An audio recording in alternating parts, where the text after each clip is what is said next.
ఇక పేరు గొప్ప ఊరు దిబ్బ అన్నట్టు తయారైంది రామగుండం. మున్సిపల్ అధికారుల నిర్లక్ష్యంతో కాలనీలన్నీ కంపు కొడుతున్నాయి. వర్షాకాలం వచ్చిందంటే చాలు నగరం మొత్తం చిత్తడిగా మారిపోతుంది. ప్రభుత్వం ఎన్ని ముందస్తు ప్రణాళికలు చేపట్టినా రామగుండం మున్సిపల్ కార్పొరేషన్లో మాత్రం ఎక్కడి సమస్యలు అక్కడి దర్శనమిస్తాయి. సమస్యలకు నిలయంగా మారిన రామగుండం మున్సిపల్ కార్పొరేషన్ పై టీ న్యూస్ ప్రత్యేక కథనం.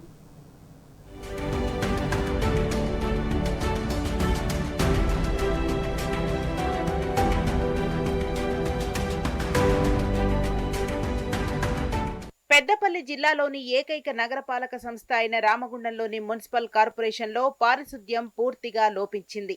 50 డివిజన్లలోని పలు కాలనీలు కంపు కొడుతున్నాయి.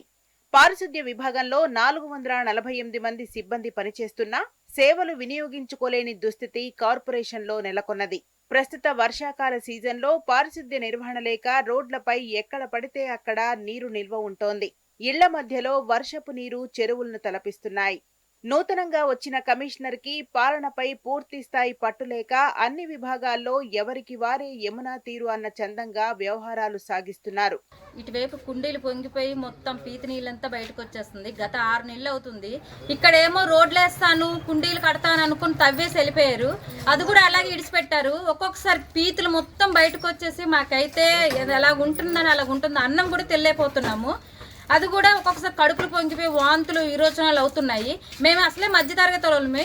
అలాంటిది మాకేమో హాస్పిటల్ ఖర్చులకే వేలు పెట్టుకుంటే ఎలాగండి? మీరు పదవులు ఉన్నోళ్ళే చేయలేకపోతున్నారు. మా అలాంటి మధ్యతరగతి వాళ్ళు మేము ఏం చేయగలం? మా లైన్లకు వచ్చి ప్రతి ఎమ్మెల్యే మేయర్ ఒకసారి చెక్ చేసి చూడండి. మా ఇల్లులు ఎలాగున్నాయి, మేమేం రేట్లు ఉన్నాం.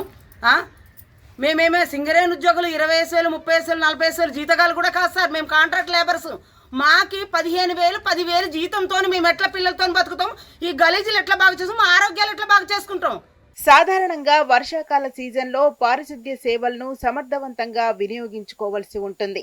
కానీ నగరపాలక పరిధిలో 50% ప్రాంతాల్లోనే మున్సిపల్ సేవలందిస్తుండగా మిగతా ప్రాంతాల్లో సింగరేణి, RFCL, NTPC, జెన్కో సేవలందిస్తున్నాయి.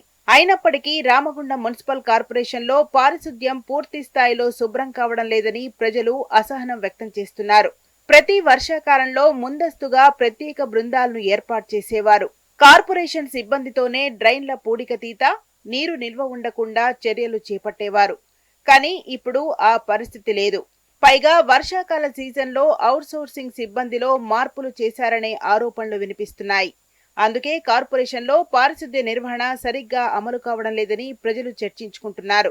మరి వర్షాకాలం రావడంతో 50 డివిజన్లు ఎక్కడి చెత్త అక్కడనే ఉండి దోమలు, ఈగలు, బర్రెలు, పందులు అన్ని డివిజన్లు పూర్తిగా ఇక్కడ ఉన్నటువంటి నగరపాలక సంస్థ పాలన అస్తవ్యస్తంగా తయారైంది. ఇంటి ముందు బురదతోటి రోడ్లు లేక, నూతన రోడ్లు లేక, మరమ్మత్తు చేయక చీకటి వీధులలో అనేక రకాలుగా 50 డివిజన్లో ప్రజలు ఇబ్బందులు పడతా ఉంటే రామగుండం నగరపాలక సంస్థ అధికార యంత్రాంగం ఏసీ గదుల్లో కూర్చొని సమీక్షా సమావేశాలు పెట్టుకుంటూ ప్రజాధనాన్ని దుర్వినియోగం చేస్తూ ఉన్నారు తప్ప అభివృద్ధి అనేది లేదు. సీజనల్ వ్యాధులు వ్యాప్తి చెందుతున్న కీలకమైన సమయంలో రామగుండం మున్సిపల్ కార్పొరేషన్ పరిధిలో ఆయా ప్రాంతాలపై అవగాహన ఉన్న వారిని మారుస్తున్నట్లు కార్పొరేటర్లు ఆగ్రహం వ్యక్తం చేస్తున్నారు. ఏ ప్రాంతంపై ఎవరికి అవగాహన ఉందో వారికి ఆ ప్రాంతం అప్పగిస్తే పనులు త్వరగా జరగడంతో పాటు ప్రజలకి పూర్తి స్థాయిలో సేవలు దక్కే అవకాశాలు ఉన్నాయని పలువురు అభిప్రాయం వ్యక్తం చేస్తున్నారు.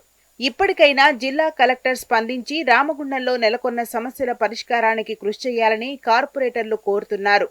రామగుండం కార్పొరేషన్లో 50 డివిజన్లలో కూడా ఎక్కడ చూసినా కూడా ఎక్కడి చెత్త అక్కడే ఉంది. తర్వాత చెరువులను తలపించే విధంగా చెత్త తీయకపోవడం వల్ల ఎక్కడ మురికి నీరు చేరి అందులో దోమలన్నీ గుడ్లు పెట్టి దోమల ద్వారా ప్రజలకు గుట్టి వాటి ద్వారా ప్రజలందరికీ కూడా తీవ్రమైనటువంటి అనారోగ్య సమస్యలతోటి, జ్వరాలతోటి, వాంతులు, విరోచనాలతోటి బాధపడుతూ ఉన్నారు. అసలు ఈ కార్పొరేషన్ వ్యవస్థ సరిగ్గా పనిచేయకపోవడం వల్ల ఇక్కడటువంటి సిబ్బంది కావచ్చు, తర్వాత ఇక్కడ మిషనరీని సరిగ్గా వాడకపోవడం వల్ల ఈ వర్షాకాలంలోనే సూపర్వైజర్లను మార్చడంతో అసలు ఈ వచ్చినటువంటి కొత్తగా వచ్చిన సూపర్వైజర్లు వారికి ఎక్కడ చెత్త ఉన్నదో, ఎక్కడ ఏమి ఉన్నదో సమస్యలు అర్థం కాక అసలు ఈ వ్యవస్థను మొత్తము భ్రష్టు పట్టించే విధంగా ఇక్కడ కార్పొరేషన్ వ్యవస్థ మొత్తం గాడి తప్పింది. ఇప్పటికైనా నగరపాలనపై జిల్లా కలెక్టర్ స్పందించి రామగుండంలో నెలకొన్న సమస్యల పరిష్కారానికి కృషి చేయాలని కార్పొరేటర్లు కోరుతున్నారు. శానిటేషన్, ఇంజనీరింగ్, టౌన్ ప్లానింగ్ విభాగాల్లో మార్పులు వస్తే కానీ పరిస్థితులు మారవని అంటున్నారు.